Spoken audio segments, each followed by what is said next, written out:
जिंदा रहेंगे। जब तक तुम हमें मार नहीं दोगे तब तक बाबर के खानदानों हम तुम्हारी फटचरियां उठाते रहेंगे, तुम्हारी ठटरी और गठरी को बांधते रहेंगे।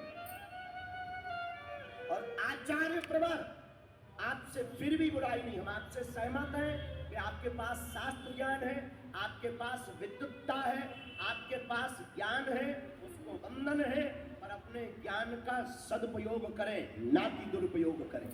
हमें हनुमान जी ने सिद्धि दी है, कांड है, और एक भी महात्मा नहीं बचेंगे, और आपसे जुड़े हुए भी महात्मा नहीं बचेंगे कि उन्होंने कितनी लुगाइयां रख रखी हैं। हाँ, लेकिन हमने अपनी सिद्धि का कभी दुरुपयोग नहीं किया, क्योंकि हमें हनुमान जी ने सिद्धि किसी की बेइज्जती करने के लिए नहीं दी, हमें हनुमान जी ने सिद्धि दूसरों को मार्ग बतलाने के लिए दी,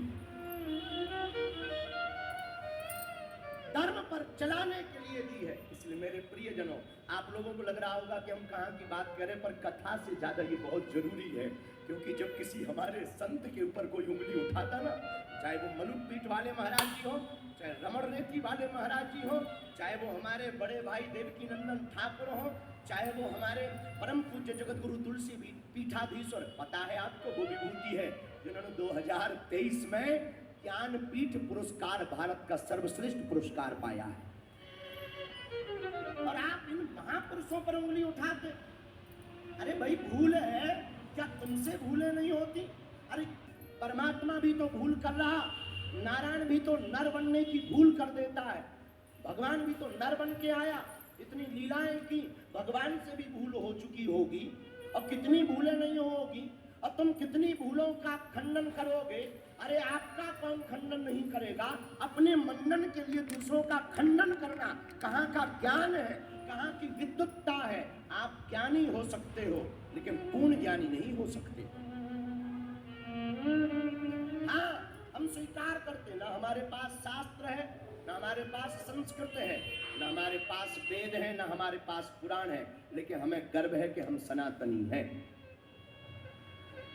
हमें गर्व है हमारे पूज्य संत आचार्य चरण, आप भी हमारे लिए पूजनीय हो, आपके पास भी अद्भुत विद्वता है, आप पर भी हमें गौरव है, लेकिन आदरणीय महोदय अस्तु, हम आपसे प्रार्थना करके विनम्र निवेदन कर, बुद्ध निवेदन कर रहे हैं, आचार्य प्रवर कृपा करके यह खंडन हो। हाँ, हम वीडियो का जवाब वीडियो से नहीं देते, हम बहुत दिल खोल बोल खोल बाबा हैं, बहुत स्पष्ट बात बता देते हैं। और भारत के हिंदुओं से सोशल मीडिया पर वीडियो देखने वाले उन लोगों से भी कहेंगे कि अगर तुम्हारा जमीर जिंदा है तो धर्म विरोधियों के वीडियो देखना बंद करो, और उन्हें जवाब दो, जहां मिले वहां जवाब दो। इस सोहेल जो योगा चला रहा ना, आप अपनी बहन बेटियों को ठीक चाहते हो ना, इनके दुकानों पर और इनकी जगहों पर जाना बंद कर दो। बोलो जय श्री राम।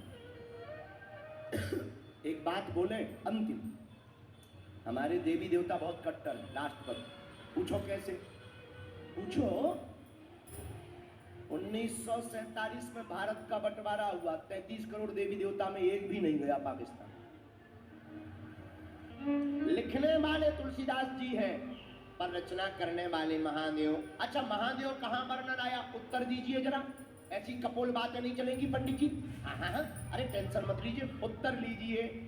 कब लिखा शंकर जी ने?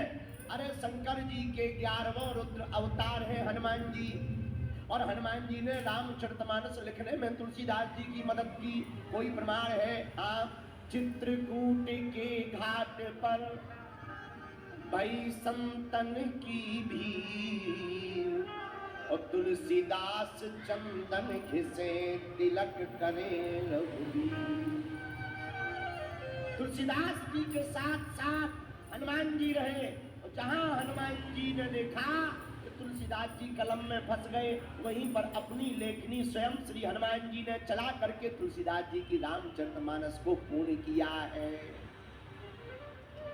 इसलिए रामचरितमानस के रचयिता है हनुमान जी महाराज। कौन है? बोलिए बोलिए बोलिए बोलिए भैया, हनुमान जी। अब दूसरी बात, रामचरितमानस के पढ़ने और सुनने के फायदे सुनो। कल हमने नियम बताए थे, आज फायदे बताएंगे 5। कितने? बोलो बोलो बोलो। नियम बताए थे 10, फायदे बताएंगे। भैया ये तो बहुत गड़बड़ बात हो गई। क्या आउट गोइंग ज्यादा, इनकमिंग कम? नहीं नहीं नहीं, चिंता मत कीजिए, ये 5 का दम 50 से कम नहीं है। ये 50 से कम नहीं है। तो 5 फायदे राम कथा सुनने के हैं। क्या? पहला फायदा, मन को शांति मिलती है। अच्छा, मन को शांति मतलब कोई लुगाई नहीं मिली। एक आदमी को हमने कहा कथा में, ए चुप, शांति के साथ बैठ जा, तो वो मोहारी का था। बोला गुरुजी शांति नहीं आई है, विमलाबाई चलेगी क्या? हमने कहा ठटरी के बने। तो शांति कोई स्त्री को मत समझिएगा। बहुत लोगों का नाम शांति बाई होता है, पर जहां जाती है क्रांति फैला देती है। बोलो सीताराम। तो कथा सुनने का पहला लाभ है मन को शांति। ये मन की शांति क्या है? आहा, मकान बना लिया, दुकान बना ली, गाड़ी ले ली, फिर भी मन में टेंशन है कि और हो जाए। ये टेंशन कब तक नहीं जाती? जब तक राम नाम। अब क्या करें महाराज, मन बड़ा परेशान। बहुत लोग हमारे पास आते, महाराज जी मन बहुत हैरान है, बहुत टेंशन में, कपाड़ फूट रहा है। सुनो भाई राम जय जय भैया।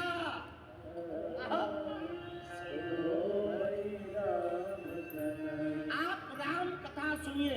आप 2 घंटे से बैठे हो यहाँ, क्या किसी का मन पड़ोसी की तरफ जा रहा है? घर की याद आ रही? अरे पीछे वाले बोलो हो भैया।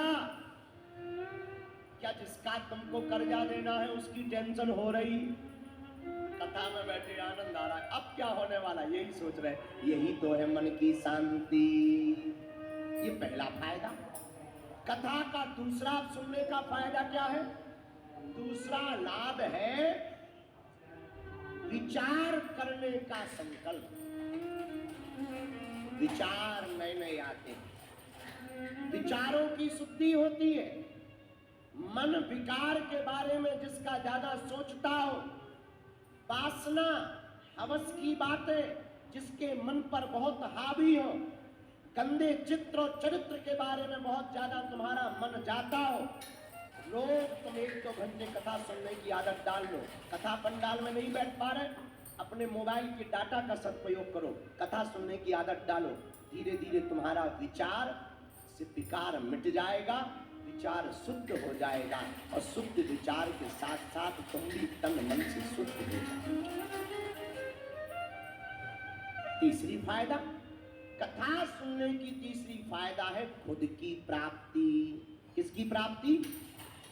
बोलिए, स्वयं की प्राप्ति। इस स्वयं की प्राप्ति क्या है? अपने बारे में जानना। तुम कौन हो, किस लिए आए हो, भगवान ने किसके लिए भेजा है? क्या तुमको भोजन करने, कमाने, ब्याह करने, बच्चे पैदा करने और मरने के लिए भेजा है? नहीं नहीं नहीं, भगवान ने कुछ और काम करने के लिए भेजा है। किस काम करने के लिए भेजा है? भगवान से भगवान को पाने के लिए भगवान ने भेजा है। तो ये कब जान पाओगे? जब कथा सुनोगे। तो कथा में ये पता लगता है कि हम कितने गहरे पानी में। बनावटी अलग होता है, रियलिटी अलग होती है। बोलो सीताराम। जोर से बोलो भैया, और जोर से बोलो। बनावटी अलग है। आपका नाम तुरंत बता दे, श्याम जी भाई, बाप का नाम कांजीलाल भाई, तो क्या यही पहचान है तुम्हारी? ना, ये तो नाम तब रखे जब तुम पैदा हो गए। जो रख दिया वो कहने लगे ये नाम नहीं है, तुम हो कुछ और। किसी से पूछा जाए कौन है हम, तो पर से एक जगह मिला। कहा? जाति हमारी आत्मा, प्राण हमारा नाम, अलख हमारा इष्ट है, गगन हमारो ग्राम। हमारा परिचय दूसरा है, मैं कौन हूँ? आत्मा हूँ। आत्मा न जलती है, न मरती है, न बहती है, न कटती है। आत्मा तो शाश्वत है, पर आत्मा किसकी है? इसका उत्तर रामायण में दिया तुलसीदास जी ने रामचरितमानस में। क्या कहा?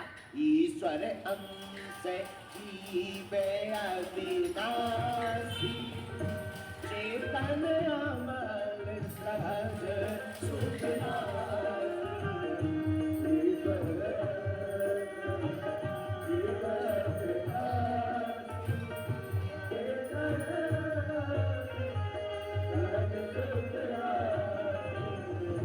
श्री राम जय राम, जय जय राम। श्री राम जय राम, जय जय राम। जय जय राम,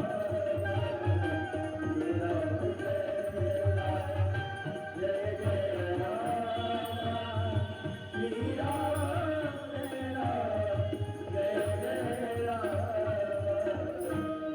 हम लोग भगवान के अंशज हैं। इसका परिचय कब मिलता है? जब तुम रामचरितमानस पढ़ोगे या सुनो।